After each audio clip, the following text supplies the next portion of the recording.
It was a quiet Friday evening when I returned home from work, exhausted and just wanting some peace. But as I opened the door, I was met with a scene that shattered my entire world. My wife, Alina, sat on the couch laughing with another man. She didn't even flinch when she saw me. Instead, she looked me dead in the eye and said, "This is Ray. He's going to get me pregnant." My heart stopped. The words echoed in my head, cutting through me deeper than any blade ever could. I froze, unable to comprehend what I'd just heard. We'd been trying for a baby for 2 years, going through doctor visits, treatments, and emotional highs and lows together. Or so I thought. Turns out, while I was fighting for our future, she had already given up and moved on with him.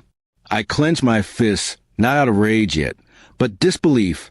I asked her if she was serious, and she just smirked, resting her hand on his thigh like I didn't exist. Ray looked smug, arrogant, like he owned the place already. He had no shame, sitting in my living room, drinking my whiskey, touching my wife. Alina stood up and said she was tired of waiting, tired of pretending, and tired of me. "You're not enough," she hissed. "Ray is." With that, she led him upstairs, into our bedroom. I stood there numb. Everything we built, everything I sacrificed for, meant nothing to her.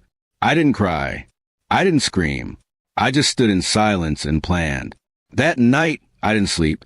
I sat in my truck outside the house for hours, staring at the light in our bedroom, thinking. I wanted to burn the house down. I wanted to storm in and destroy everything.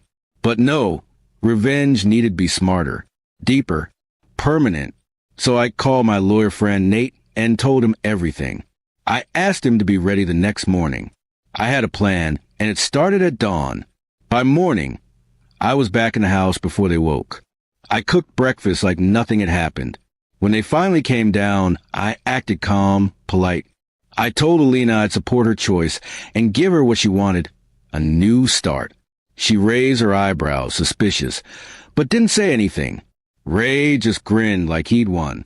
But they had no idea that the bank accounts had already been emptied into a new account in my name. No idea that I transferred the house into my brother's name, legally removing her from any ownership. That day, I served her divorce papers right at the kitchen table. She looked stunned. I had also included proof of her affair, photos, text logs, everything Nate helped me collect from the past few weeks. She tried to argue, cry, play the victim, but I didn't budge. I told her she could keep the clothes on her back and whatever fit in her car. Nothing more. Not the house. Not the car. Not the savings. Nothing.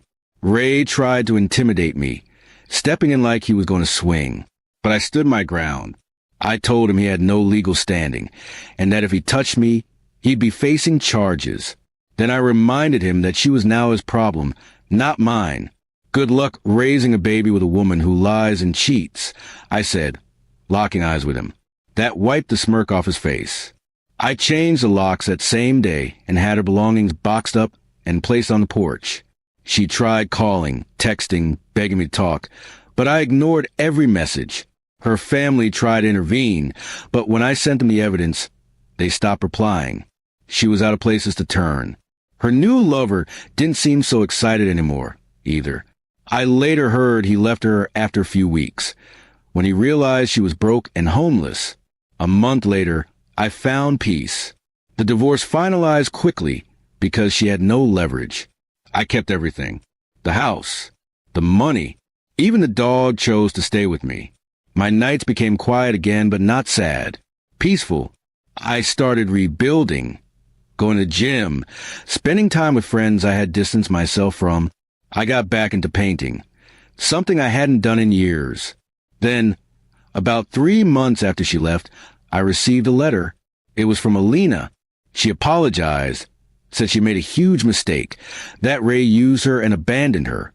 She said she was living with a cousin, struggling to get by, and regretted everything. She asked for another chance, said she missed me. I read it once and threw it in the trash. She had chosen her path, and I had chosen mine, one without her. I never responded, not even to acknowledge her pain. My revenge wasn't loud or violent. It was complete silence, total erasure. I moved on. I built myself up again, stronger, smarter, and without the weight of someone who had so easily betrayed me. That was the true revenge, living well while she lived with regret.